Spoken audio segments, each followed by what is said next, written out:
നിത്യ നിയമത്തിൻ്റെ രക്തത്താൽ ആടുകളുടെ വലിയ ഇടയനായ നമ്മുടെ കർത്താവായ യേശു ക്രിസ്തുവിൻ്റെ ധന്യനാമത്തിൽ എല്ലാ പ്രിയപ്പെട്ടവർക്കും സ്നേഹവന്ദനം. ഇത് പ്രഭാത സന്ദേശം. ചരിത്രത്തിലേക്ക് നാം ഒന്ന് കണ്ണോടിച്ചാൽ അനേക പ്രിയപ്പെട്ടവർ യേശു ക്രിസ്തുവിൻ്റെ വചനങ്ങളെ കേൾക്കുകയും ദൈവിക വിശ്വാസം സ്വീകരിക്കുകയും ചെയ്തതായി നമുക്ക് കാണുവാൻ കഴിയുന്നുണ്ട്. എബ്രായർ ക്രിസ്തീയ വിശ്വാസത്തിലേക്ക് വരികയും അനേകർ ക്രിസ്തീയ വിശ്വാസത്തിൻ്റെ ശിഷ്യന്മാരായി അതിൻ്റെ പോരാളികളായി നിൽക്കുവാനിടയായി. എന്നാൽ ചരിത്രത്തിലേക്ക് നോക്കുമ്പോൾ അനേക ഭക്തന്മാർ അനേക നിന്ദകൾ, പീഡകൾ, അനേക കഷ്ടങ്ങൾ ഒക്കെ അനുഭവിച്ച് ക്രിസ്തീയ മാർഗത്തിനു വേണ്ടി യേശു ക്രിസ്തുവിന് വേണ്ടി നിലനിൽക്കുവാനിടയായി. എബ്രായരിൽ നിന്ന് അനേകർ ക്രിസ്തീയ വിശ്വാസം സ്വീകരിച്ചു. അവർ അനേക കഷ്ടങ്ങളിലും പ്രയാസങ്ങളിലൂടെ മുന്നോട്ട് കടന്നു വന്നു. ചിലർ നിന്ദകളും പീഡകളും കഷ്ടങ്ങളും വളരെയധികം പോരാട്ടങ്ങൾ അവർ സഹിക്കുവാനിടയായി. സമ്പത്തുകളുടെ അപഹാരം, അവരുടെ സമ്പത്തുകൾ, അവരുടെ ഭൗതിക സമ്പത്തുകൾ, അവർ കഷ്ടപ്പെട്ട് അധ്വാനിച്ചുണ്ടാക്കിയ അവരുടെ സമ്പത്തുകളൊക്കെ അപഹരിക്കപ്പെടുവാൻ, മോഷ്ടിക്കപ്പെടുവാനിടയായി, പിടിച്ചെടുക്കുവാനിടയായി.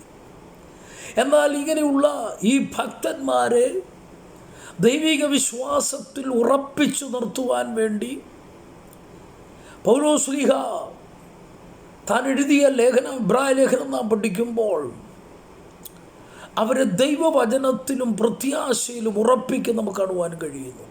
അവർ പറയുന്നുണ്ട്, നിങ്ങളുടെ മഹാപ്രതിഫലമുള്ള ധൈര്യം നിങ്ങൾ തള്ളിക്കളയരുത്. അതുമാത്രമല്ല, ആമേൻ, വാഗ്ദത്തം പ്രാപിക്കുവാൻ വേണ്ടി ദൈവേഷ്ടം ചെയ്ത് ഈ വാഗ്ദത്തം പ്രാപിക്കുവാൻ പൂർണ്ണ സഹിഷ്ണുത ആവശ്യമാണെന്ന് അവരെ പ്രബോധിപ്പിക്കുകയാണ്. എന്നാൽ ഇതിനെല്ലാം ഉപരിയായി ഇബ്രായ ലേഖനം 10-ാം അധ്യായം അതിന് 37-ാം വാക്യത്തിലേക്ക് നാം കടന്നു വരുമ്പോൾ, ഇനി എത്രയും അല്പകാലം കഴിഞ്ഞിട്ട് വരുവാനുള്ളവൻ വരും, താമസിക്കുകയില്ല.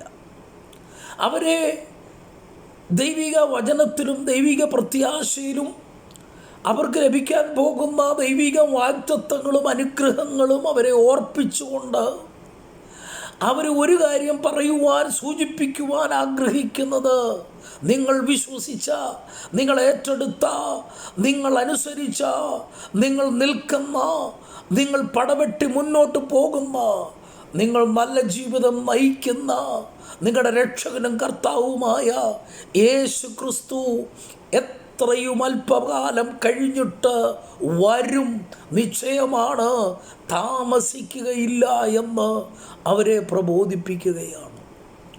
അവരെ ക്രിസ്തീയ വിശ്വാസത്തിൻ്റെ ഏറ്റവും പരമോന്നതമായ പ്രത്യാശ, ഭാവി പരിപാടി എന്ത് എന്ന് അവരെ ഓർപ്പിക്കുകയാണ്.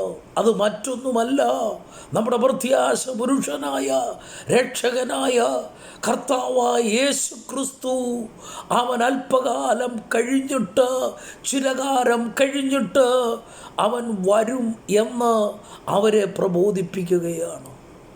ഈ വാക്യം നമ്മുടെ ഹൃദയങ്ങളിലേക്ക് ഈ പ്രഭാതത്തിൽ, ഈ പകലിൽ കടന്നു വരുമ്പോൾ നമ്മുടെ ജീവിതത്തിൽ നാം അനുഭവിച്ചു കൊണ്ടുപോകുന്ന നിരവധി ദിവസങ്ങളിൽ നാം കടന്നു പോകുന്ന നിരവധി കഷ്ടങ്ങളും വേദനകളും പീഡകളും നഷ്ടങ്ങളും കഷ്ടങ്ങളുടെയും നടുവിൽ ഇന്ന് നാം പതറിപ്പോകുമ്പോൾ ഈ വാക്യം ഓർക്കുക, ഇനി അല്പകാലം കഴിഞ്ഞിട്ട് വരുവാനുള്ളവൻ വരും, താമസിക്കുകയില്ല. ഈ വലിയ പ്രത്യാശ നമ്മുടെ ഉള്ളങ്ങളിൽ നിറയട്ടെ.